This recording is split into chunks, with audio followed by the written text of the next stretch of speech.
வணக்கம் ஐயா, என் பேர் கனிமொழி. நான் இளங்கலை தமிழ் 3ஆம் ஆண்டு படிக்கிறேன். நம்ம தமிழ்நாட்டுக்கு முதலமைச்சர் நிறைய நலத்திட்டங்கள் செஞ்சுருக்காங்க. அதில் கரூருக்கும் நிறைய நலத்திட்டங்கள் செஞ்சுருக்காங்க. அந்த நலத்திட்டங்களில் உங்களுக்கு எது ரொம்ப பிடித்த திட்டம்னு சொல்லுங்கள். பிடிச்ச திட்டம்னு சொன்னீங்கன்னா, அரசு வேளாண்மை கல்லூரியை கொடுத்துருக்காங்க. ஒரு அக்ரி காலேஜ் நம்ம கரூருக்கு முதலமைச்சர்கள் முதல் ஆண்டிலேயே அறிவித்து மாணவர் சேர்க்கையை முடித்து இப்போ கல்வி பயின்று வர்றாங்க. அதுக்கான இடம் தேர்வு செய்யப்பட்டு நிதியும் கொடுத்து கட்டட பணிகளையும் இப்போ தொடங்க இருக்காங்க. இன்று அக்ரி படிக்க வேண்டியவங்க கரூர்லேயே படிக்கக்கூடிய ஒரு சூழலை உருவாக்கி கொடுத்துருக்காங்க.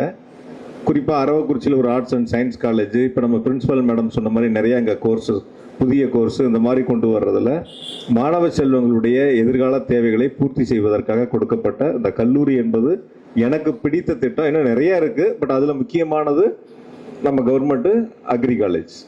முதலமைச்சர் கொடுத்த திட்டங்கள்ல உங்களை கவர்ந்த திட்டங்கள் என்ன நம்ம கரூர் மாவட்டத்துக்கு?